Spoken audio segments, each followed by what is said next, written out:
नमस्कार रसिक हो. Manthan cultural and social welfare society बेळगावतर्फे मी सर्वांचे मनःपूर्वक स्वागत करते. मंडळी, नोव्हेंबर महिन्यात आपण सुरू केलेल्या नव्या वाटा नवी क्षितिजे या सदरातील दुसरे सत्र घेऊन आज आम्ही आपल्या भेटीसाठी आलो आहोत. आपल्या आयुष्यामध्ये एखादे ध्येय ठरवून किंवा एखादे स्वप्न उराशी धरून त्याची पूर्तता करण्यासाठी जाणीवपूर्वक धडपडणाऱ्या बेळगावमधील युवा शक्तीचा आपल्याला परिचय व्हावा आणि आपण त्यांच्या पाठीवरती कौतुकाची थाप द्यावी, हाच आमचा उद्देश. नव्या वाटा नवी क्षितिजे या पहिल्या सदरात आपण IFS मैत्रेय कुलकर्णी यांच्याशी अर्जेंटिनाहून संवाद साधलेला होता. आज बेळगावच्या सुकन्या डॉक्टर आरती भंडारे यांचे विचार, त्या करत असलेले कार्य आपण समजावून घेणार आहोत. ध्वनी, हवा, पाणी, अन्न यांच्या प्रदूषणाचा भस्मासूर आपले दैनंदिन जीवन पार उद्ध्वस्त करून टाकत आहे. तशातच कचऱ्याचा प्रश्न एक मोठा सामाजिक क्षेत्रामध्ये भस्मासूर होऊन थैमान घालत आहे.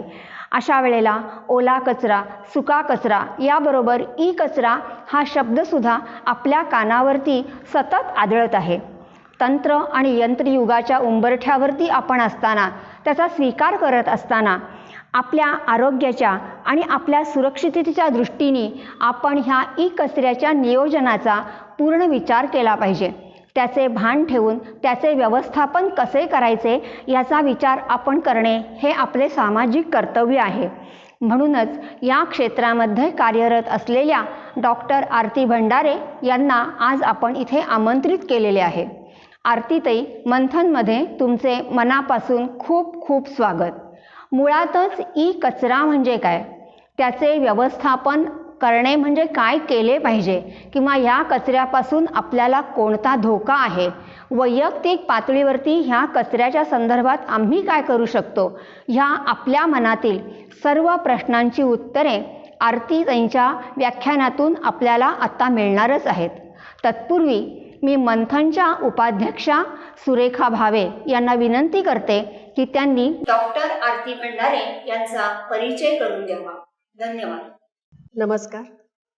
मंथन cultural and social welfare society बेळगावतर्फे आयोजित नव्या वाटा नवी क्षितिजे या मालिकेतील दुसरे पुष्प गुंफणार आहे डॉक्टर आरती गौतम भंडारे. मी थोडक्यात त्यांचा परिचय करून देते. डॉक्टर आरती भंडारे यांनी आपलं शालेय शिक्षण सेंट जोसेफ स्कूल बेळगाव तसंच पदवीपूर्ण शिक्षण GSS कॉलेज बेळगाव येथून घेतले आहे. त्यानंतर KLE डेंटल कॉलेज बेळगावमधून त्यांनी BDSची पदवी संपादन केली आहे. याशिवाय सिम्बॉयसिस पुणे येथून हॉस्पिटल आणि हेल्थकेअर मॅनेजमेंटचा पोस्ट ग्रॅज्युएट डिप्लोमा पण त्यांनी प्राप्त केला आहे. लग्नानंतर 2015 पासून सामाजिक कार्यामधील विविध संस्थांशी संलग्न होऊन त्यांनी जलसंवर्धनाचे कार्य सुरू केले. त्या संदर्भात शाळा कॉलेजेसमध्ये विभिन्न ठिकाणी सेमिनार व वर्कशॉप त्यांनी घेतले आहे. पावसाच्या पाण्याचे संयोजन करणे, संवर्धन करणे यासाठी त्यांनी विशेष प्रशिक्षण देखील घेतले आहे. डॉक्टर आरती भंडारे यांनी 4 जुलै 2019ला अमूल्य बूंद ही संस्था सुरू केली. ही संस्था नॉन प्रॉफिटेबल ऑर्गनायझेशन आहे. ही संस्था सुरू करून जलसंवर्धनाच्या समाजकार्याला त्यांनी स्वतःला वाहून घेतले.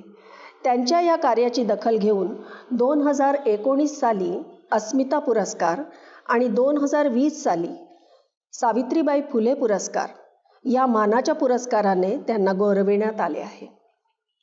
2018 साली MIT कॉलेज दिल्ली तसेच 2019मध्ये बागलकोट येथील कॉलेज विद्यार्थ्यांसाठी जलसंवर्धनासाठी मार्गदर्शनही आपण केले आहे.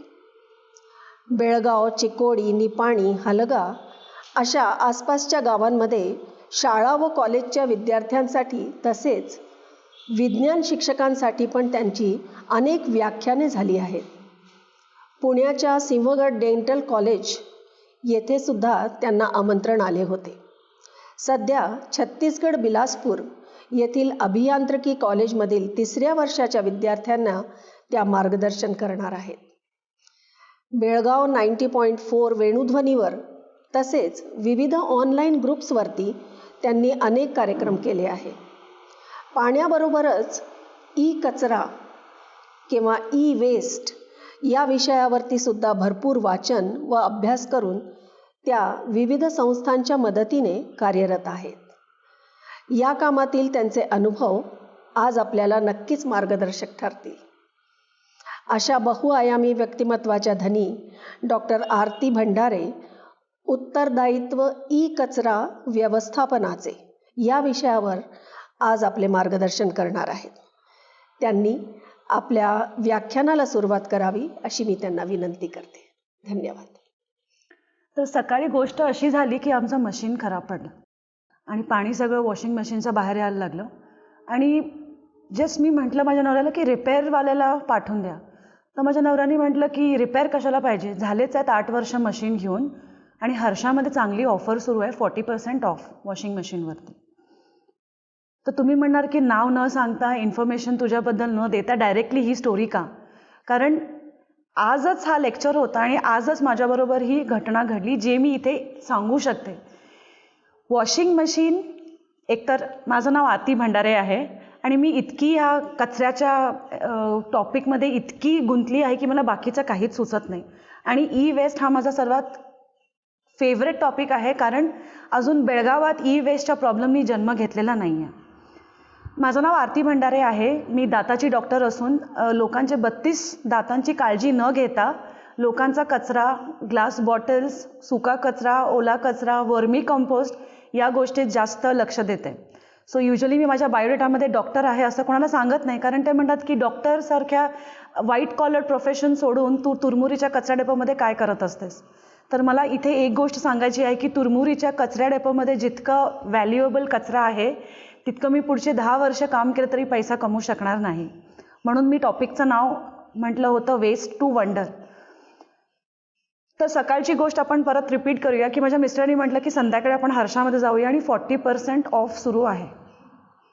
आता एक गोष्ट आहे, ती वॉशिंग मशीन रिपेअर होऊ शकते, असं नाही की त्या वॉशिंग मशीनची लाईफ संपली आहे. पण मुळात कस्टमर्सना कंपनीज असं काही गूळ किंवा साखर दाखवून त्यांना ओढतात की बाकी कस्टमर्सना बाकी काहीही कळत नाही. एकतर ती वॉशिंग मशीन मला कुठल्या गरीब माणसाला देता येते, ती रिपेअर करता येते, किंवा मला ती अगदीच खराब झाली तर मला ती रिसायकलिंगला पाठवता येते. सो याला आपण म्हणतो ई कचरा. E waste nothing but electronic items that an individual a business no longer wants or needs. Actually e कचरा म्हणजे ती वस्तू वापरण्याच्या लायकीची नाही आहे, पण आजकालच्या जमान्यात त्याचं डेफिनेशन पूर्ण चेंज झालेलं आहे. आता माझा फोन 8 वर्ष जुना आहे, मला कंटाळा आता फोनचा, तर आपण म्हणतो आता ते कचरा आहे, आपण दुसरा फोन घेऊया. ॲक्च्युली त्या ई वेस्ट किंवा त्या मोबाईलची लाईफ अजून संपलेली नसते, पण तरी आपल्याला नवीन पाहिजे असतं म्हणून ते आपल्यासाठी वेस्ट बनतं. इतकं ई वेस्ट का जनरेट होतं? फर्स्ट आणि most important technological advances. Most common example आहे आयफोन. आयफोन प्रत्येक वर्षी आपल्या ॲडव्हर्टाइजमेंट थ्रू कोटी रुपये खर्च करतात आणि iPhone 1 to आता iPhone 13 सुरू आहे. आणि कस्टमर्स सांगतात की तुम्हाला हे अवेलेबल आहे, ते अवेलेबल आहे, 14 MP कॅमेरा, 20 MP कॅमेरा, असं करून लोकांना त्या आयफोनची काय म्हणतात ॲडिक्शन किंवा एक प्रकारचं आहे आयफोन, स्पेशली आयफोन. चांगला असलेला आयफोनसुद्धा लोक मग टाकून दुसरं घेतात. सो एव्हरी इयर ॲडव्हान्सेस होतात. आता मला कळलेलं आहे असं की त्यांनी आता आपले चार्जर जे आहे ते बनवायचे बंद केलेत, त्यांचाच चार्जर घ्यावा लागतो. आता कार्बनच्या फोनला सॅमसंगचा चार्जर लागतो, सॅमसंगच्या फोनला आणखीन कुठला चार्जर लागतो, पण तुम्ही जर आयफोनचं बघितलं असेल तर त्यांच्याच कंपनीचं तुम्हाला घ्यावं लागतंय. iPhone 11 सुद्धा त्याचे स्पेअर पार्ट्स iPhone 12ला वापरता येत नाहीत. हे खूप लोकांना माहिती नाही आहे. इवन सॅमसंग किंवा बाकी कंपनीजमध्ये सुद्धा हेच आहे. सो प्रत्येक वेळेला ॲडव्हान्सेस होत राहतात. मग आपण विचार न करता आपण म्हणतो की ठीक आहे iPhone 11 नको, आपण iPhone 12 घेऊया. Selfish and careless attitude of buyers. Actually कुणाला न ब्लेम करता आपण स्वतःला ब्लेम केलं पाहिजे. सेल्फिश आणि केअरलेस ॲटिट्यूड. जुना फोन दाखवायला लाज वाटते, पण कचरा कसंही फेकताना लाज वाटत नाही. हा एक खूप मोठी लाईन आहे. ही जर कळली तर आपल्या देशात कचऱ्याचा प्रॉब्लेम सॉल्व्ह होईल. 50 to 80% ऑफ ई वेस्ट रिसायकलर्स आपल्या देशात आणि आपल्यासारख्या डेव्हलपिंग देशात एक्सपोर्ट करतात. कचरा आपण विकत घेतो त्यांच्याकडून, म्हणजे इम्पोर्ट होतो. आणि कुठले देश आहेत इम्पोर्ट करणारे? सगळे अमेरिकन कंट्रीज, ऑस्ट्रेलिया आणि सगळे जे डेव्हलप नेशन्स म्हणतात ते आपल्यासारख्या डेव्हलपिंग नेशन्सना ते कचरा एक्सपोर्ट करतात. खरं तर इंडिया इज डेव्हलप. माझ्यासाठी इंडियासारखी डेव्हलप नेशन कुठलीही नाही आहे. फक्त असं आहे की हिरे आतमध्ये आहे, वरून तो कोळसा बाजूला काढला की आपल्याला कळेल. सो हे कंट्रीज, मोठे कंट्रीज स्वतःचा कचरा मॅनेज न करता हा कचरा सगळा आपल्या देशामध्ये पाठवतात. आणि आपल्या देशामध्ये हा विकत का घेतला जातो हे तुम्हाला मी नंतर सांगेन. Consumer demand of low cost products. आज आम्ही जर फोन घ्यायला गेलो, मी फोनचं एक्झाम्पल ह्यासाठी देते कारण फोन आजकाल सगळ्यांकडे 2-2 किंवा 3-3 असतात. जर आम्हाला एका चांगल्या कंपनीमध्ये फोन घेतला, त्यांनी म्हटलं ह्याची किंमत 40,000 आहे, तर आपण म्हणतो थोडा स्वस्तामध्ये दाखवा. आपल्याला हे कळत नाही की जसं मटेरियल स्वस्त होत जातं त्याची क्वालिटी सुद्धा कमी होत जाते. भाजी आपण घ्यायला जातो, 10 रुपयाला 1 पेंडी आणि 10 रुपयाला 4 पेंडी असेल तर ह्याच्यामध्ये फरक आम्हाला माहिती आहे, ऑर्गॅनिक, नॅचरल आणि chemical. So same thing applies here. जसं price of the material reduces तशी त्याची क्वालिटी पण डिक्रीज होते. हे आपल्याला कळत नाही, पण आपल्याकडे 10,000 असतात, आपल्याला 9,000 मध्ये फोन पाहिजे असतो, स्वस्त पण पाहिजे असतो आणि आपण तो विकत घेतो. त्याचं पुढे काय विल्हेवाट लागणार आपण ते विचार करत नाही. So these are the main reasons की का कचरा जनरेट होतो. आणि एक गोष्ट जे खूप लोकांना माहिती नाही आणि मला ही खूप आवडली, इंग्लिशमध्ये ह्याला म्हणतात प्लॅन्ड ऑब्सोलेसन्स. ऑब्सोलेसन्स म्हणजे मराठीमध्ये नामशेष किंवा एक्सटिंक्ट. तर हे प्लॅन करून करतात. आता डायनोसॉर्स गेले, प्लॅन करून नाही गेले, आपण मेले. जे काही प्राणी नामशेष होतात ते बिकॉज ऑफ एन्व्हायरमेंटल फॅक्टर्स. पण हे कंपनीज मुद्दाम प्लॅन करून ऑब्सोलेसन्स, म्हणजे आता एखादी वस्तू, एखादा स्पेअर पार्ट माझ्या फोनमध्ये खराब झाला तर त्याचं प्रोडक्शन पॉसिबल असतं, पण ते प्रोडक्शन करतच नाही. काय म्हणतात? नवीन फोन घ्या.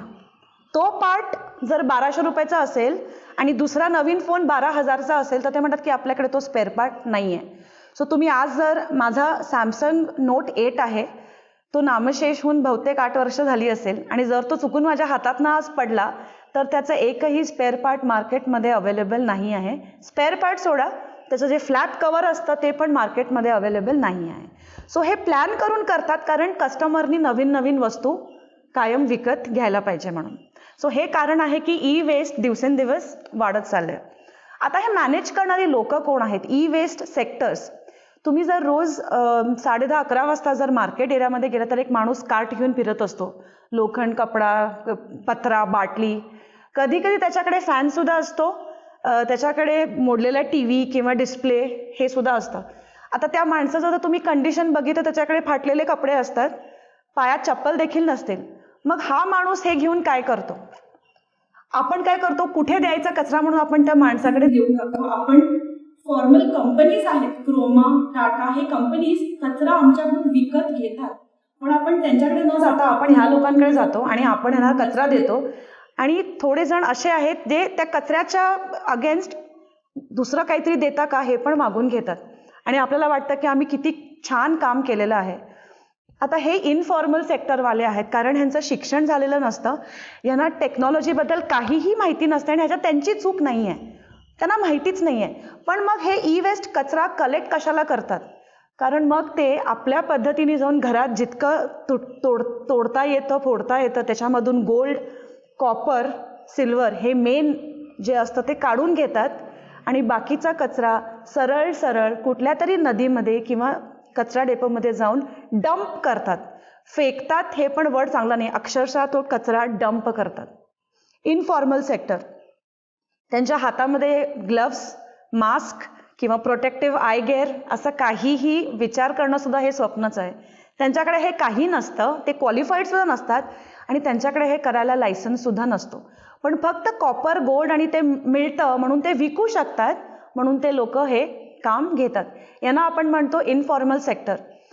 इनफॉर्मल सेक्टरचं एक गोष्ट खूप चांगली आहे की त्यांचं नेटवर्किंग जबरदस्त असतं. जसं आमचे घरी जे बायका मदतीला येतात त्यांचं नेटवर्क जबरदस्त असतं की भांडीवाली बाई नाही आहे तर तुझी ओळखीची कोण आहे, हां मी माझ्या तिला सांगते. सेम वे ह्यांचं जे नेटवर्क आहे हे खूप सॉलिड असतं की महांतेश नगरला माझा ओळखीचं आहे किंवा सदाशिव नगरला माझा ओळखीचं आहे आणि म्हणून आपण त्यांच्याकडे हे देतो. पण ती आपली खूप मोठी चूक आहे. आपण यांच्या हातात हा कचरा देऊ नये. कारण दोन, एन्व्हायरमेंटल फॅक्टर्स, तरी माझ्यासारखी नेचर लव्हरसाठी एन्व्हायरमेंटल फॅक्टर्स, कारण ते कुठेही जाऊन कचरा टाकतात आणि या कचऱ्यामध्ये काय काय असतं हे मी जर तुम्हाला सांगितलं तर तुम्हाला माझ्यासारखं घाम यायला लागेल. इतकं पॉयझन म्हणजे अक्षरशः विष, डायरेक्ट विष असतं. पण हे लोक साधारणपणे हँडल करतात जसं आपण घरी पावभाजी बनवतो तसं.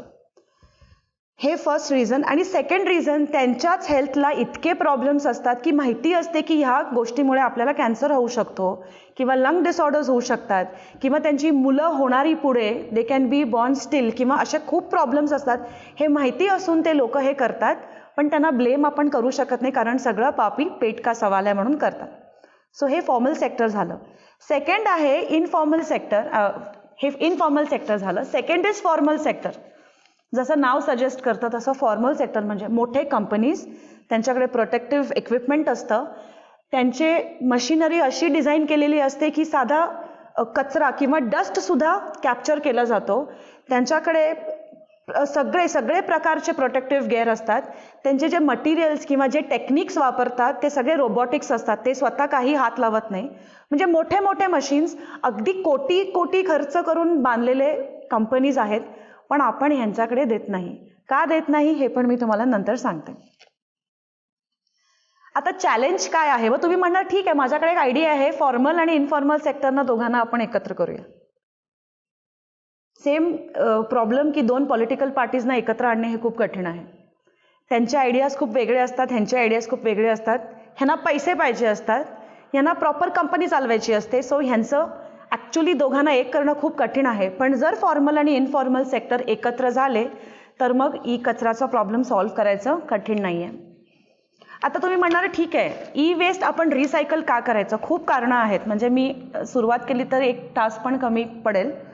E waste recycling helps to conserve available natural resources. आता तुम्हाला एक्झाम्पल द्यायचं असेल तर कणिक ऑलरेडी भिजून ठेवलंय फ्रीजमध्ये आणि कोणतरी पाहुणे आले. आणि सेकंड केस की पाहुणे आलेत आणि गहू आहेत घरात. काय जास्त सोपं आहे करणं? कणिक काढलं, चपाती लाटली की झालं काम. ऑलरेडी त्या मटेरियलमध्ये, ज्या कचऱ्यामध्ये इतके रिसोर्सेस ऑलरेडी अवेलेबल असतात की आपल्याला परत ते माइन्समध्ये जाऊन ते सगळं रॉ मटेरियल्स काढायची अजिबात गरज नाही आहे. इतकं म्हणजे तुम्हाला एक्झाम्पल द्यायचं असेल तर रेडी असतं, फक्त त्याचं बाहेर काढून तुम्ही ते दुसऱ्या प्रोडक्टसाठी तुम्ही वापरू शकता. फर्स्ट ते झालं. It prioritises environmental protection. Already ready वस्तूमधून काढून नवीन वस्तू करणं जास्त इझी आहे. कचरा जाऊन डायरेक्टली डंप करणं आणि परत नवीन प्रोडक्टसाठी नवीन मटेरियल आणणं हे खूप एन्व्हायरमेंटला हार्म करतं. कारण जसं मी परत सांगितलं की बहुतेक कंपनीज जाऊन ते कचरा पाण्यामध्येच टाकतात. आणि मगाशी मी ह्यासाठी हा तांब्या इथं ठेवला कारण माझ्यासाठी याच्यापेक्षा मोठा देव नाही आहे. आणि सगळं ई वेस्ट असू द्या, कुठल्याही प्रकारचा वेस्ट असू द्या, डायरेक्टली रिलेटेड टू वॉटर. कारण कुठलीही वस्तू पाण्याशिवाय रिसायकल होणं इम्पॉसिबल आहे. सो नवीन वस्तू करायसाठी जितके रॉ मटेरियल्स, फॉसिल फ्युल्स आणि पाणी लागतं त्याच्यापेक्षा 70% 70% कमी रिसायकलिंगने होतं. तरी पण आपण रिसायकल का करत नाही? तर तिसरं म्हणजे क्रिएट्स जॉब्स. आजकाल मी आता GSS कॉलेजमध्ये गेले होते तर थोड्या मुलांचे मी बोलले तिथे, तर अगदी 55-60% 10वीमध्ये मार्क असलेल्या मुलांना सुद्धा इंजिनियरच व्हायचं आहे, डॉक्टरच व्हायचं आहे. हे जॉब्स कोणी घेऊ शकत नाही. पण माझ्याकडे असं एक्झाम्पल आहे, बेळगावमध्ये जो ई वेस्ट कचरा विकत घेतो विशाल बडिगेर, मेकॅनिकल इंजिनियर आहे, टॉपर आहे आणि त्याला जॉब सुद्धा मिळाली होती एका चांगल्या मोठ्या कंपनीमध्ये. पण तो आता सध्या ग्लास आणि ई वेस्ट रिसायकल करतो. तर मी त्याला म्हटलं तू ते हाय पेइंग, आता कुणाला आवडणार नाही एका मोठ्या केबिनमध्ये, AC लावलेल्या केबिनमध्ये बसण्यापेक्षा तो एका शेडमध्ये हे कंपनी चालवतो. पण त्याचं ॲन्युअल म्हणजे कंपनीचं इन्कम 12 लाखपेक्षा जास्त आहे. 4 लोकांना त्यांनी एम्प्लॉय केलं आहे आणि तो त्यांना जॉब्स देतो, न शिकलेल्या लोकांना जॉब्स देतो, ट्रेन करतो. पण ह्याच्याने जॉब्स भरपूर क्रिएट होतात, पण कोणाला हा जॉब नको आहे, सगळ्यांना एकदम व्हाईट कॉलर जॉबच हवा आहे. 4th is saved landfills and reduces global warming. तुमच्यापैकी किती जण तुरमुरीला जाऊन आलेत, कचरा डेपोला जाऊन आलेत? I don't think anybody. आजकालच्या मुलांना विचारा तुरमुरी म्हणजे काय, त्यांना हेही माहिती नाही की तुरमुरी गाव आहे जिथे बेळगावचा पूर्ण कचरा डंप होतो. त्याला ते लोक सायंटिफिक वेस्ट मॅनेजमेंट म्हणतात, पण मला त्याच्यामध्ये काहीही सायंटिफिक असं वाटत नाही. अक्षरशः डंप करतात, म्हणजे असं ठेवणं नाही तर अक्षरशः 42 ट्रक रोज जातात आणि त्याच्यामध्ये ते डंप करतात. जर आपण ई वेस्ट रिसायकल केलं तर कितीतरी जागा आपल्याला डंप करण्यापासून वाचवता येईल. आणि कचरा कंटिन्युअस साठत राहिल्यामुळे त्याच्यावरती त्याला नीट हवा पाणी मिळालं नाही आणि कंटिन्युअस फक्त साठत राहिला तर मिथेन आणि भयंकर वाईट गॅसेस हव्यामध्ये हे होतात. आणि मग आपण विचार करतो की आज इतका घाम का येतोय आपल्याला, इतकी गरमी का होते, कारण सगळे गोष्टी ह्या कचऱ्याची रिलेटेड आहेत.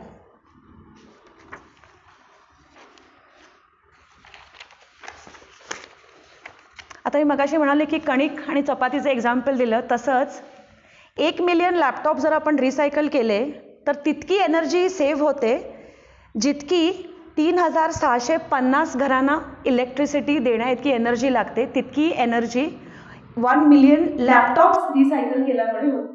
तुम्ही जरा इन्फॉर्मल सेक्टरकडे जाऊन बघितलं तर लॅपटॉप्स कचऱ्यात पडलेले असतात. आता ई वेस्ट रिसायकलिंग आपण म्हणतो, तर रिसायकल केल्यावर आपल्याला ई वेस्टमधून काय काय मिळतं? ॲक्च्युली सगळंच मिळतं, काहीच असं नाही ज्याला आपण कचरा म्हणू शकतो. तर पहिलं प्लास्टिक, त्याच्यानंतर मेटल, ग्लास, मर्क्युरी. हे मर्क्युरी दातामध्ये आपण म्हणतो ना चांदी, डेंटल अमॅलगम्स, ते मर्क्युरी तिथे पण यूज होतं. म्हणजे कुठली वस्तू कुठे यूज होऊ शकते बघा. सर्किट बोर्ड्स, हार्ड डिस्क, त्याच्यानंतर इंक कार्ट्रिजेस, बॅटरीज, नवीन कम्प्युटर्स, नवीन ॲक्सेसरीज, त्याच्यानंतर नवीन इलेक्ट्रिकल अप्लायन्सेस, नवीन कार बॅटरीज तयार करायसाठी किंवा फाउंड्रीजमध्ये फ्लक्सिंग एजंट म्हणून जे ते यूज करतात, हे सगळे गोष्टी ह्याच्यामधून आपण काढून पुन्हा वापर करू शकतो.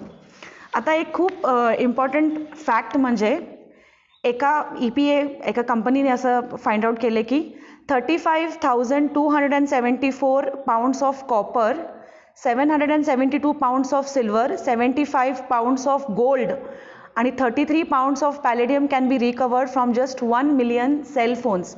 बाकी सगळं जाऊ द्या, पण 1 मिलियन सेल फोन्समध्ये 75 पाउंड्स गोल्ड असतं. गोल्डची किंमत किती आहे? जर लोकांना हे कळलं तर ते घेतील, पण ॲक्च्युली लोकांना हे सगळं मिळतं आणि हे प्रूफ केलेलं आहे. आणि buy used instead of new it takes 530 pounds of fossil fuel. आता एक कम्प्युटर मॉनिटर तयार करण्यासाठी 530 pound fossil fuel, 48 pound chemicals आणि 1.5 टन्स ऑफ वॉटर, फक्त एक कम्प्युटरच्या मॉनिटर रेडी करण्यासाठी इतके नवीन वस्तू लागतात. तरीही आपण ई वेस्ट रिसायकल करत नाही का? आता ई वेस्टबद्दल मी तुम्हाला फॅक्ट सांगते which are very very very surprising किंवा शॉकिंग. 100% ई वेस्ट रिसायकल होतं, 100%. जसं ऑर्गॅनिक कचरा 100% कॉम्पोस्ट होतो, तसं virtually 100% is recyclable. There is more gold in 100 tons of smartphones than in 100 tons of gold ore. म्हणजे आपण आता KGFला गेलो आणि गोल्ड शोधायचा प्रयत्न केला तर तिथे कमी मिळणार, पण स्मार्टफोन्समध्ये जास्त गोल्ड असतं. The entire world generated 53.6 million tons of e-waste in 2019. 53.6 million tons of e waste. मला अजून हे कळलं नाही आहे की हा कचरा एक्झॅक्टली जातो कुठे. म्हणजे जर कुठेच जात नसेल तर कुठे जात असेल? नदींमध्ये, आपल्या पाण्यांमध्ये जात असेल. Electronic waste accounts for only 2% of debris in the landfills but contributes to 2/3 of heavy metal. Biodegradable 75% असतं नॉन बायोडिग्रेडेबल प्लास्टिक वगैरे मे बी 20% असतं आणि ई वेस्ट फक्त 2% असतं. मग तुम्ही म्हणाल की काळजी करायची मग काय गोष्टच नाही आहे. पण जे हेवी मेटल्स जे वातावरण किंवा एअर प्रदूषित करतं 2/3 is because of that 2% e waste.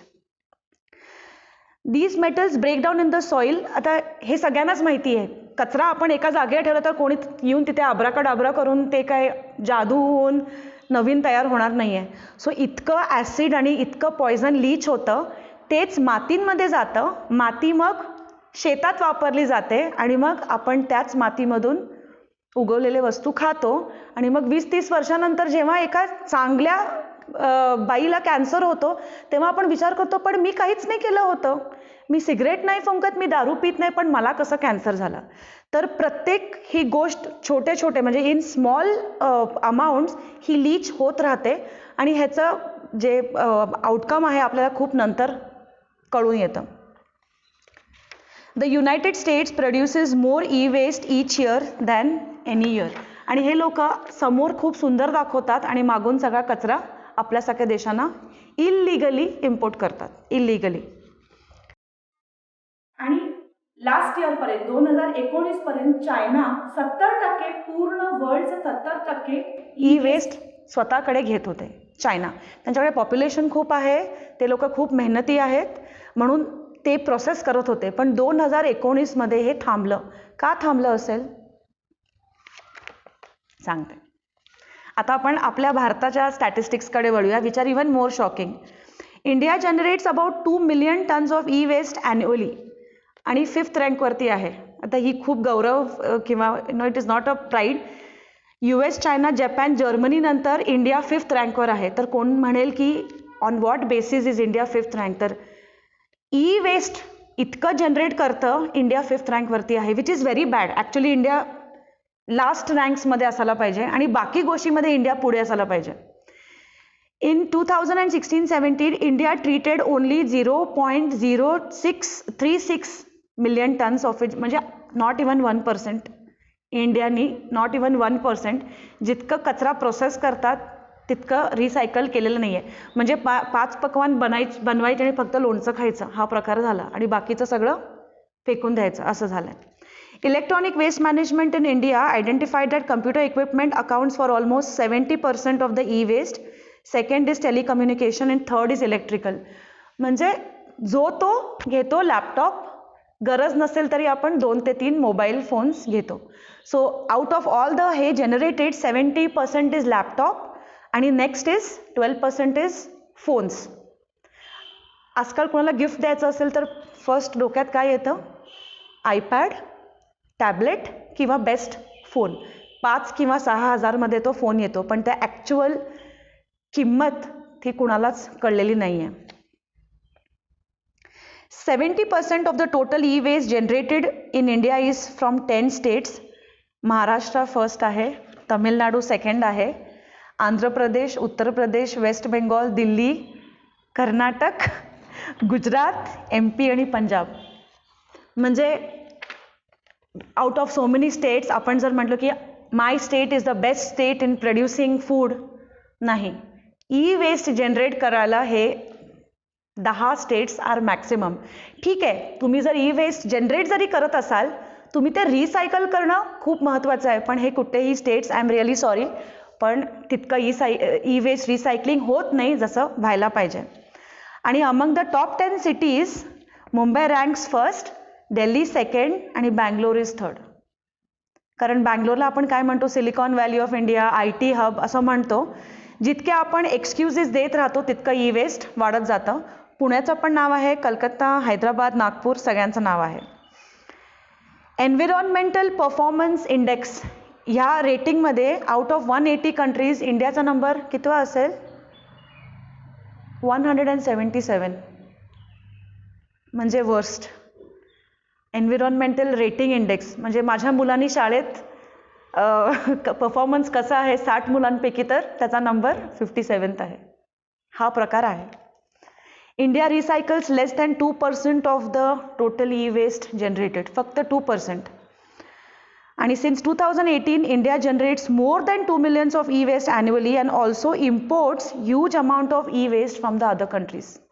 आणि हे इम्पोर्ट जे करतात हे इलिगल आहे. आता ई वेस्टमध्ये काय काय येतं मी तुम्हाला नावं सांगते काय काय येतं ई वेस्टमध्ये.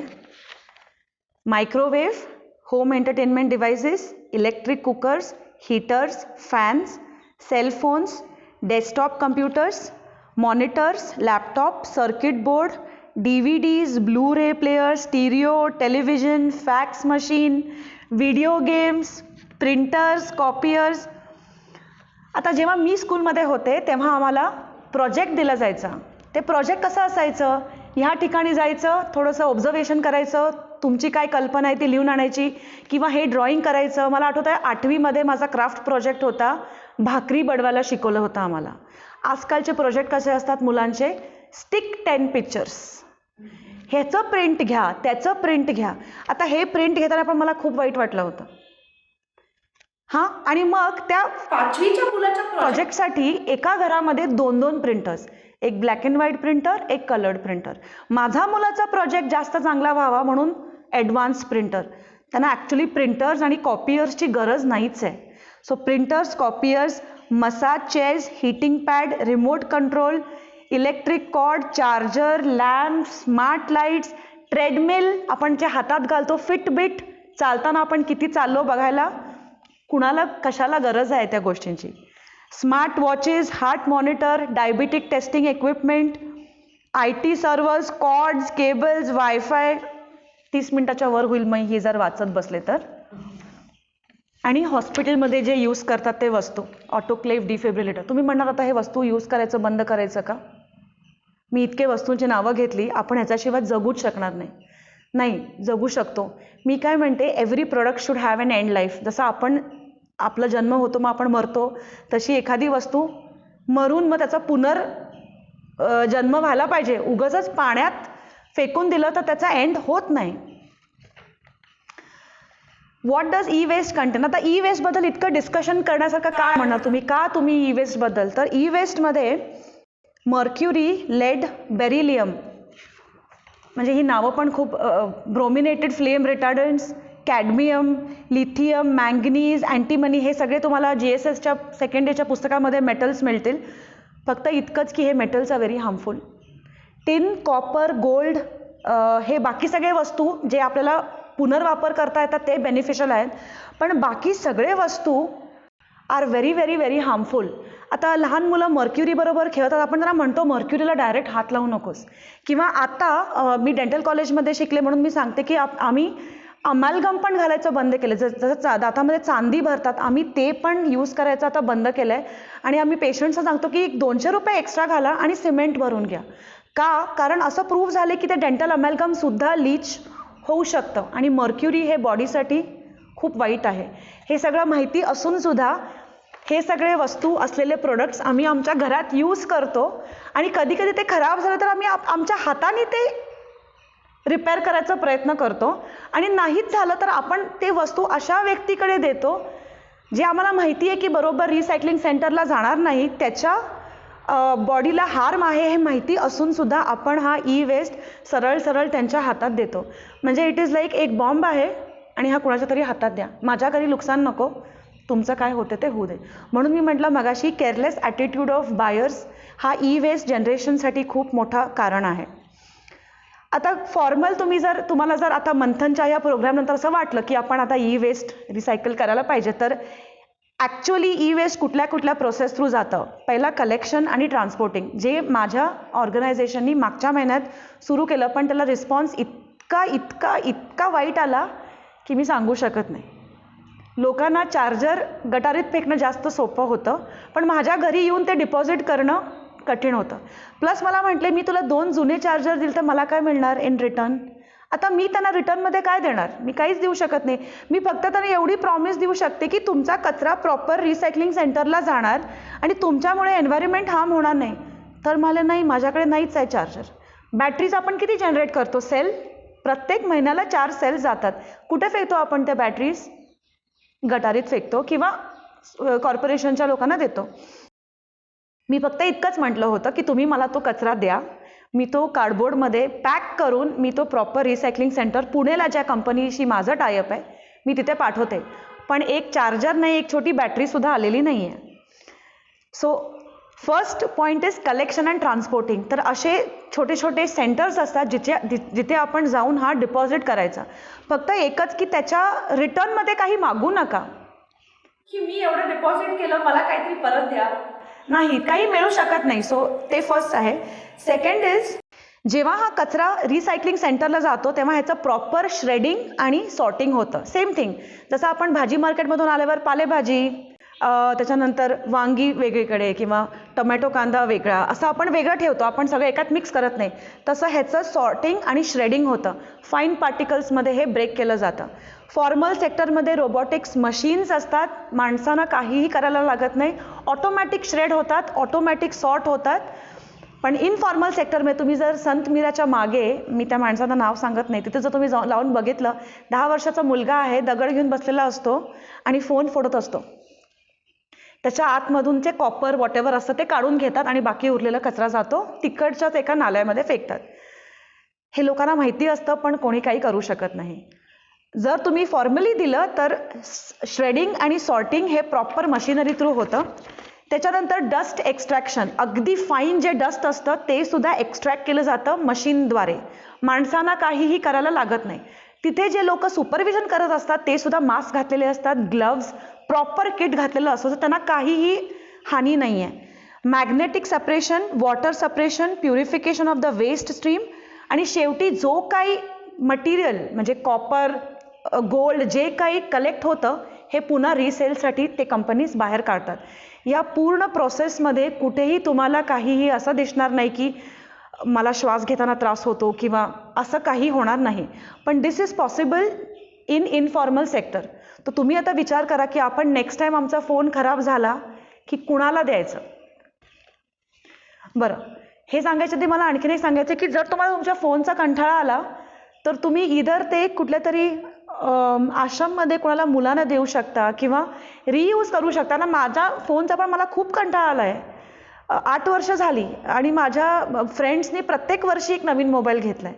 पण जेव्हा मी हे वाचलं ना, and thanks to you all, तेव्हा मला वाटलं की नाही, मी खरंच खूप चांगलं काम केलं की मी तोच फोन 8 वर्ष वापरती आहे आणि आता मी जास्त काळजी घेते त्याची. कारण मला माहिती आहे की जर त्या फोनला काय झालं तर मला त्याचं एकही स्पेअर पार्ट मिळणार नाही आहे. तरी मगाशी ते चायनाबद्दल बोलले ना की मागच्या वर्षीपर्यंत ते 70% ई वेस्ट घेत होते आणि यावर्षी त्यांनी बंद केलं. कशाला बंद केलं? Not because of corona. चायनामध्ये गुईयू म्हणून एक छोटंसं विलेज आहे. तिथे पूर्ण कचरा 70% कचरा जायचा आणि ते लोक ओपन इन्सिनरेशन म्हणजे अगदी पेटवायचं. मराठी भाषेत कचरा काढून झाला की पेटवायचं. तिकडच्या नदीत नाल्यात सगळं कचरा टाकून तिथे आता इतकं हेल्थ प्रॉब्लेम सुरू झालेले आहेत की चायनाला it is the Asia's biggest informal scrapyard म्हणतात चायनामध्ये. ॲक्च्युली ती एक फार्मिंग कम्युनिटी होती. तिथे लोक धान्य वगैरे उगवायचे.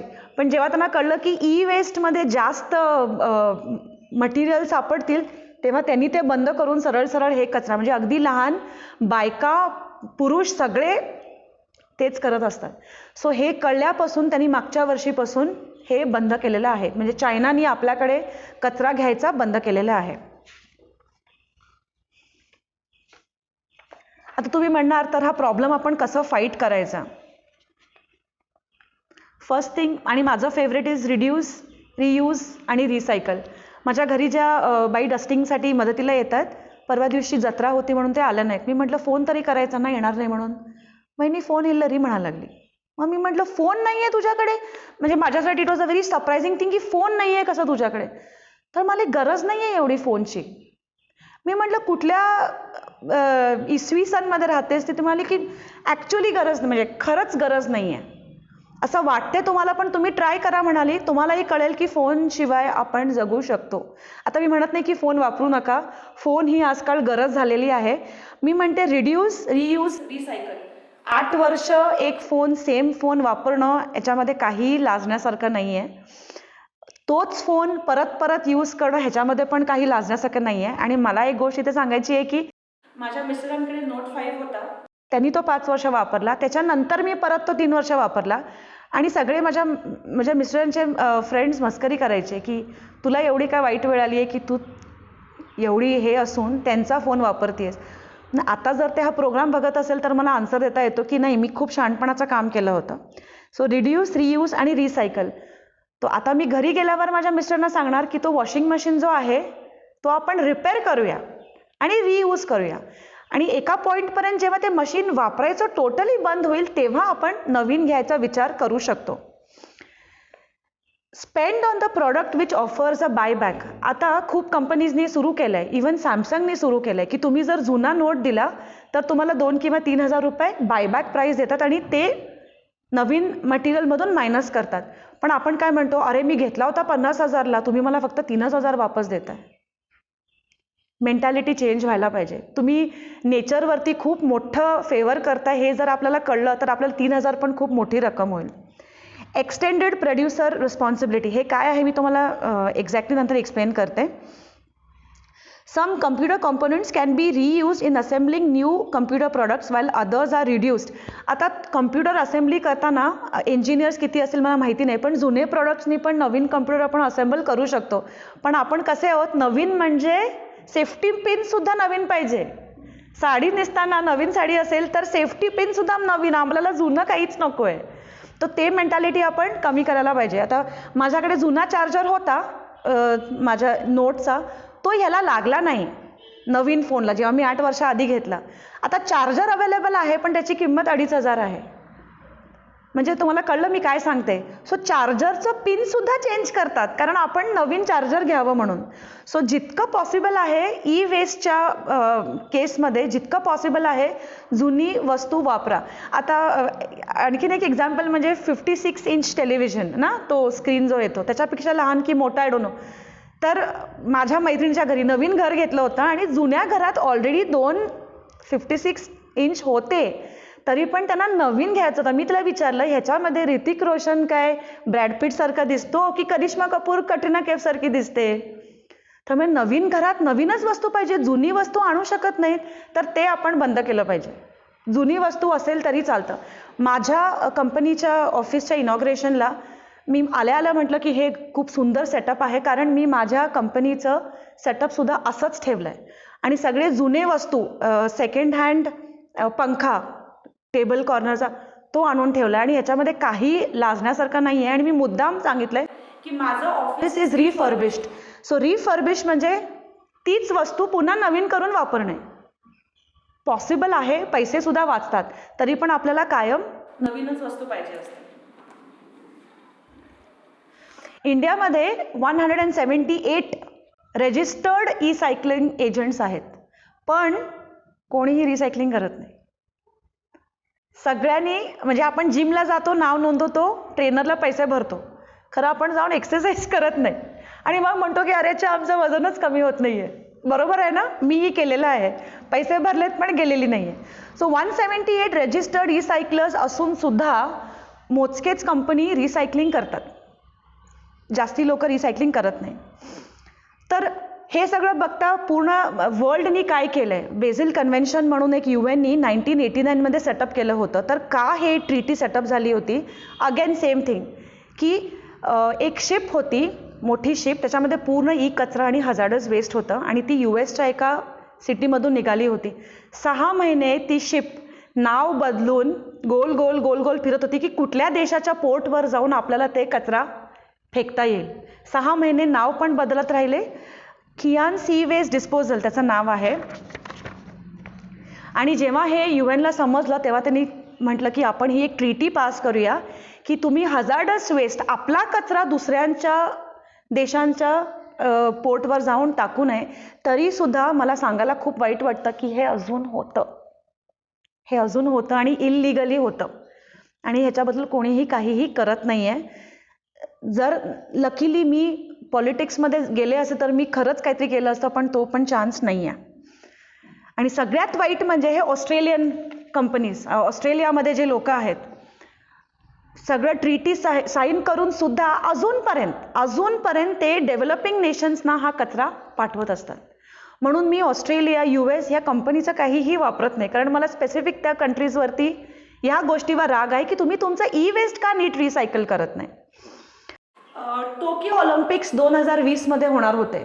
टोकियो ऑलिम्पिक्स आता हे खूप this is the most positive thing out of the entire talk is Tokyo ऑलिम्पिक्समध्ये जे ऑलिम्पिक मेडल्स त्यांनी तयार केले तो 50,000 टन्स ई वेस्ट मधून प्रोक्युअर झालेले मेटल्सपासून त्यांनी ब्रॉन्झ, गोल्ड आणि हे सगळं तयार केलं.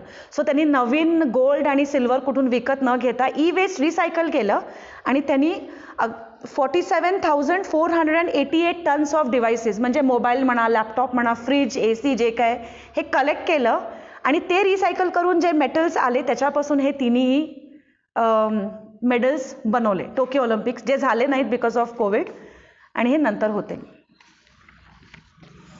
आता हे जर मी तुम्हाला सांगितलं तर तुम्ही खूपच आश्चर्यचकित होणार. भारताने काय केलं, EPR म्हणून एक कॉन्सेप्ट तयार केला. त्याला म्हणतात एक्सटेंडेड प्रोड्युसर रिस्पॉन्सिबिलिटी. EPR म्हणजे काय, समजा मी ही वस्तू तयार केली, एक फोन तयार केला, फक्त प्रोडक्शन कॉस्ट न घेता ती वस्तू त्याची लाईफ संपल्यानंतर ते रिसायकल करायला जितका पैसा लागणार आहे ती पण कॉस्ट तुमच्या मॅन्युफॅक्चरिंगमध्ये ॲड करतात. ठीक आहे, त्याला म्हणतात एक्सटेंडेड प्रोड्युसर रिस्पॉन्सिबिलिटी. सर ह्या कंपनीमध्ये 54 कंपनीजनी रजिस्टर केलं की आपण हे करणार आहे आणि त्यांचं परफॉर्मन्स जर तुम्ही बघितलं हां तर 13 ब्रँड्स आर ॲव्हरेज. त्या ॲव्हरेज ब्रँड्समध्ये Apple, LG, Wipro, Haier, Hitachi हे सगळे बिलो ॲव्हरेजमध्ये येतात. एक ॲपल फोन किती किमतीचा आहे, 10,000 तरी मिळत नाही.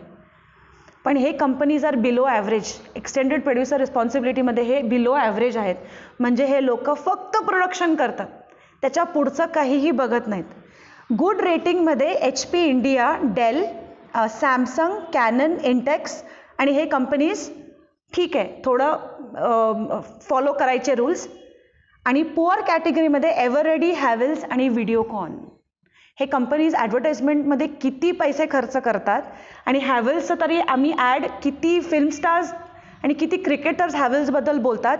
पण हे 2-3 कंपनीज, एव्हररेडी म्हणजे बॅटरीची ती कंपनी, हे 3 कंपनीज पुअर कॅटेगरीमध्ये आलेले आहेत. म्हणजे फक्त प्रोडक्शन करणं, पुढची जबाबदारी अजिबात घ्यायची नाही. Okay, extended producer responsibility. It includes the environmental cost associated with the goods throughout their life cycle in the prices of the products. आता ह्याचं एक डिसएडव्हान्टेज काय असेल EPRचा, खूप इझी आहे गेस करणं, की जर तुम्ही मॅन्युफॅक्चरिंग कॉस्टमध्ये एन्व्हायरमेंटल कॉस्ट पण इन्क्लूड केलं तर मटेरियलचं कॉस्ट काय होणार, वाढणार. म्हणून कस्टमर्स ते घेत नाहीत. सो कुणाची चूक आहे, परत आपलीच चूक आहे. 10,000चं 15,000 होते. एन्व्हायरमेंटला, प्रकृतीला किती त्याचा फायदा होईल हे न बघता आपण आपल्या खिशाला मार बसणार आहे म्हणून आपण कमीचं प्रॉडक्ट घेतो. इथे ना व्हिडिओकॉनची चूक आहे, ना सॅमसंगची चूक आहे, ना ॲपलची चूक आहे. चूक कुणाची आहे, टोटली आमची चूक आहे. तर हे काउंटर करायसाठी PRO म्हणून एक प्रोफेशनल PRO म्हणून एक कॉन्सेप्ट तयार झाला. त्याच्यामध्ये आता सपोज माझी कंपनी आहे तर मी NGOजना काम देते. माझी जर सपोज सॅमसंग कंपनी आहे, मी NGOजना काम देणार की तुम्ही ते कलेक्ट करायचं, मला आणून द्यायचं, तुम्ही रिसायकलिंगबद्दल अवेअरनेस स्प्रेड करायचं, माझ्या कंपनीला आणून द्यायचं. हे कॉन्सेप्ट करून सुद्धा खूप लोकांनी ह्याला साथ दिलेली नाही आहे.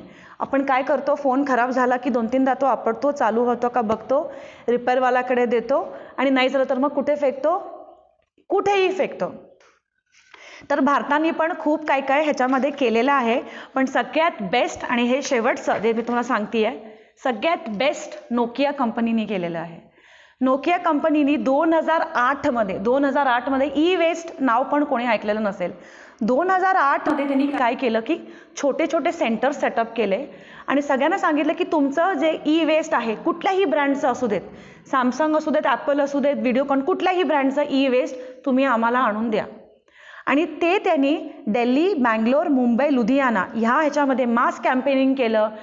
यूट्यूब थ्रू जे आपण करतोय आता, त्याच्यानंतर न्यूजपेपर्समध्ये कॅम्पेनिंग करून लोकांना ते कलेक्ट करायला लावलं आणि ते प्रॉपर रिसायकलिंगला पाठवलं. 2008 पासून सुरू केलं.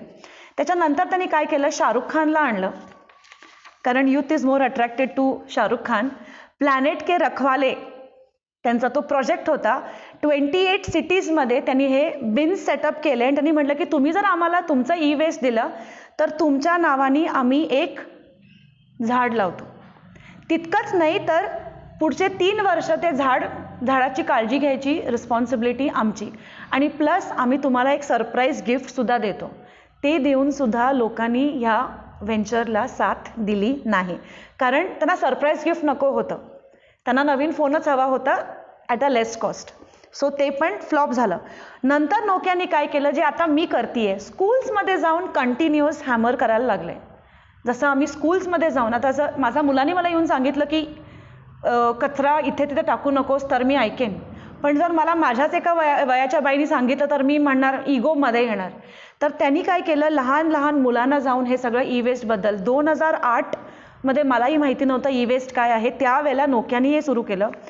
नोकियाने आणखीन एक गोष्ट केली की हे लहान लहान दुकानवाले असतात ना, जसं आपण आता भेंडी बाजारमध्ये गेलो किंवा ती कुठली गल्ली आहे, गोंधळी गल्लीच्या आतमध्ये, तिथे सगळे इंजिनियर्स जाऊन ते छोटे छोटे प्रॉडक्ट्स घेतात आपल्या प्रोजेक्टसाठी.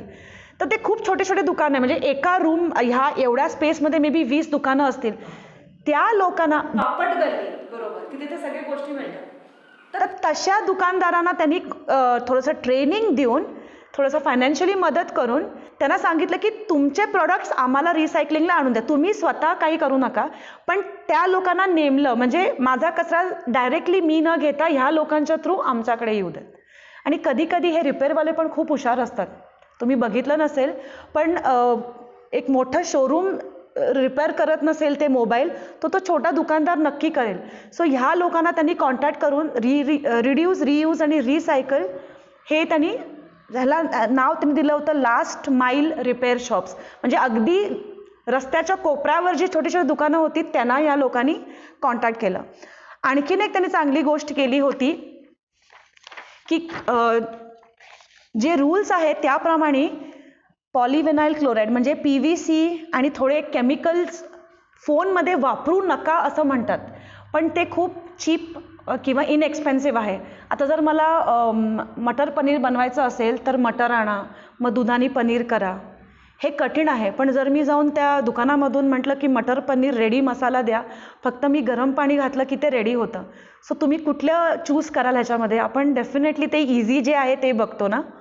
तो तसं सेम वे स्वस्तात मस्त प्रोडक्ट्स यूज करत होते फोनमध्ये. तर नोकियाने काय केलं, जे अगदी हार्मफुल प्रोडक्ट्स आहेत ते त्यांनी वापरायचे पूर्णपणे बंद केलं. आणि त्यांनी ही एक गोष्ट रेडी केली की तुम्ही कुठलाही फोनचं जर स्क्रॅप काय म्हणतात त्याला, स्पेअर पार्ट खराब झाला तर ते पुन्हा प्रोडक्शन करायला सुरू केलं. असं नाही की हा अवेलेबल नाही तर फोन फेकून द्यायचा, दुसरा घ्या, हे त्यांनी बंद केलं. पण नोकिया फॉर सम रिझन पुढे ती कंपनी चालली नाही किंवा काय झालं मला माहिती नाही, पण ह्या दृष्टीने एन्व्हायरमेंट प्रोटेक्शनच्या दृष्टीने नोकियाने खूप चांगलं काम भारतात केलं होतं. हे सगळं ई वेस्टबद्दल माहिती आहे. हे पण आपल्याला माहिती असायला पाहिजे की दिल्लीमध्ये सीलमपूर, मुरादाबाद हे सगळ्यात मोठे काय म्हणतात इलेक्ट्रॉनिक वेस्ट इल्लीगल डंपयार्ड्स आहेत. तिथे 5 वर्षाचे मुलापासून 70-80 वर्षाच्या बायकासुद्धा हे फोडायचं काम, ॲसिड लिचिंग, नायट्रिक ॲसिड आणि सल्फ्युरिक ॲसिड इतके हॉरिबल ॲसिड्स आहेत की तरी पण ते स्वतः त्याच्यामध्ये हात घालून मेटल्स लीच करताना ते विकतात स्क्रॅप मार्केटमध्ये. सो बँगलोर पण कमी नाही आहे, बँगलोरमध्ये सुद्धा हे गोष्टी होत राहतात. आणखीन एक मला खूप इम्पॉर्टंट सांगायचं आहे की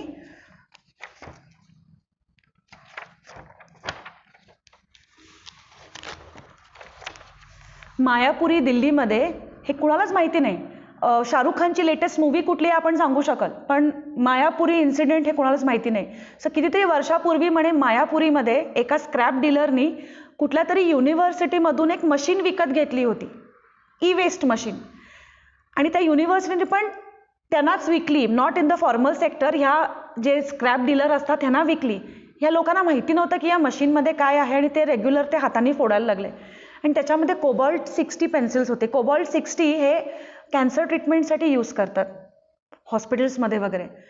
आणि त्या रेडिएशनमुळे 7 जण सिव्हिअर जखमी झाले, ॲडमिट झाले. त्यातला एक माणूस गेला आणि क्लिअर त्या रिपोर्टमध्ये होतं की रेडिएशनमुळे तो माणूस गेला. म्हणजे ही गोष्ट इतकी मोठी आहे पण कुणालाच ह्याच्याबद्दल माहिती नाही किंवा कोणी ह्याच्याबद्दल अजून ती केस सुरू आहे. त्या युनिव्हर्सिटीनी कसं विकलं न सांगता तुम्ही विकलं कसं, तुम्ही हे हँडल कसं केलं हे सगळ्यांना माहिती आहे. पण कोणी ह्याच्याबद्दल काय बोलत नाही. कारण इंडियाचं पॉप्युलेशन आणि करप्शन हे 2 गोष्टींमुळे कुठलाच कचरा नीट इंडियामध्ये होत नाही. कारण ह्या लोकांना जर तुम्ही म्हटलं की स्क्रॅप डिलिंग बंद करा तर मग ते म्हणणार की आम्हाला दुसरा जॉब नाही आहे. शिका म्हटलं तर किती लोकांना तुम्ही शिकवणार? एका घरामध्ये 10-10 लोक असतील तर तुम्ही किती त्यांना शिकवणार?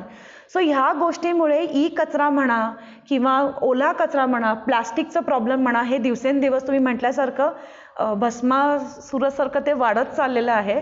आणि जर कस्टमरनी आम्ही न विचार करता जर असंच कंटिन्यू करत राहिलो तर आय थिंक आमच्या मुलांनी आत्ताच नव्हे तर कायमचं त्यांना मास्क घालून किंवा PPE घालून फिरायला लागेल असं मला वाटतं.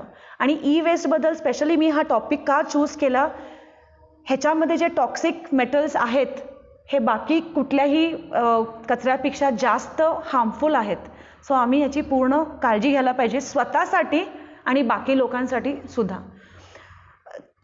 जर तुम्हाला डिटेल्स पाहिजे असेल की तुम्ही ई वेस्ट कुठे देऊ शकता तर तुम्ही डायरेक्टली तुमचं ई वेस्ट चांगलंरित्या पॅक करून माझ्या फाउंडेशनमध्ये आणून डंप करू शकता. तो ई वेस्ट कुठे जायचा, कसं जायचं ह्याची जबाबदारी माझी आहे. सो मी हे बेळगावमध्ये सुरू केलं होतं काम, तेव्हा मला ई वेस्टबद्दल काहीच माहिती नव्हतं. पण लोकांना ते जास्त सोपं वाटलं गटारीत फेकणं आणि मला देणं त्यांना वाटलं की it is not so important. कारण फक्त 2% लँडफिल्समध्ये ई वेस्ट असतो. पण आता मी तुम्हाला एवढं सांगितलं आहे की किती हे हार्मफुल आहे. म्हणजे हा पेपरसुद्धा मी माझ्या पर्समध्ये ठेवू शकत नाही, इतके याच्यामध्ये मेटल्स आहेत. सो आजपासून एकतर वापर कमी करा आणि जर चुकून जनरेट झालं तर ते फॉर्मल सेक्टरमध्ये कुठे जायचं तिथे तुम्ही देऊ शकता. सो बेसिक काहीही नवीन जनरेट करायसाठी रॉ मटेरियल्स लागतात आणि आपल्याला ते रॉ मटेरियल्स प्रिझर्व करायचे आहेत. आणि कुठल्याही मटेरियलची, माणसांची, ई वेस्ट काही असू देत, कुठल्याही मटेरियलचं जर मरण झाला पाहिजे, जसा झाला पाहिजे तसा झाला नाही तर आजूबाजूच्या लोकांना त्रास, एन्व्हायरमेंटला त्रास हे होणं साहजिक आहे. सो आपण त्या पद्धतीने आजपासून विचार करायचा. जर दुकानदाराने म्हटलं की 10,000ला आहे पण तुम्ही तो प्रॉडक्ट वापस दिला तर मी रिसायकल करू शकतो, ह्याला कशाला द्यायचं, मी जाऊन दुसऱ्यांना देईन किंवा ते फेकून देईन, असं करू नका. डोनेट करा किंवा जाऊन बायबॅक, नवीन फोन घेतानाच विचारा की ह्याला बायबॅक आहे का. फोनच नाही तर चार्जर, इयरफोन सगळे काही वस्तू रिसायकल 100% होऊ शकतात. सो मला ह्याच्याबद्दल म्हणजे हा खूप डिफिकल्ट टॉपिक होता माझ्यासाठी सुद्धा. कॉम्पोस्टिंग म्हणजे कसं मी झोपेत सुद्धा बोलते त्याच्याबद्दल, पण ह्याच्यासाठी मलाही अभ्यास करायला लागला आणि खूपशा गोष्टी मी इंटरनेटवरून आणि पुस्तकांमधूनच वाचून घेतलेत. हे काय माझे आयडियाज नाही आहेत. माझं फक्त एकच आयडिया आहे की काहीही विकत घ्यायच्या आधी थोडंसं विचार करून विकत घ्या. जिथे गरज नाही ती वस्तू घेऊ नका. तेवढंच. थँक्यू. नमस्कार. आमच्या विनंतीला मान देऊन डॉक्टर आरती भंडारे आज इथे उपस्थित राहिल्या व ई कचरा व त्याचे व्यवस्थापन या विषयावर मार्गदर्शन केले. त्याबद्दल मंथन संस्थेतर्फे त्यांचे मनपूर्वक आभार. या कार्यक्रमाची तांत्रिक बाजू सांभाळणारे श्री संकेत कुलकर्णी, पत्रकार बंधू भगिनी, प्रसार माध्यमे यांचेही आभार, तसेच सर्व सहभागी रसिकांचेही आभार. आपल्या क्षितिजाला गवसणी घालण्यासाठी वेगळी वाट हाताळणाऱ्या बेळगावमधील युवा शक्तीचा आपण या कार्यक्रमातून परिचय करून घेण्यासाठी परत भेटत राहणार आहोतच. तोपर्यंत मंथन बेळगाव या यूट्यूब चॅनेलला शेअर करा, लाईक करा, सबस्क्राईब करा आणि असाच भरघोस प्रतिसाद पुढच्या कार्यक्रमाला द्यावा अशी अपेक्षा करते. धन्यवाद.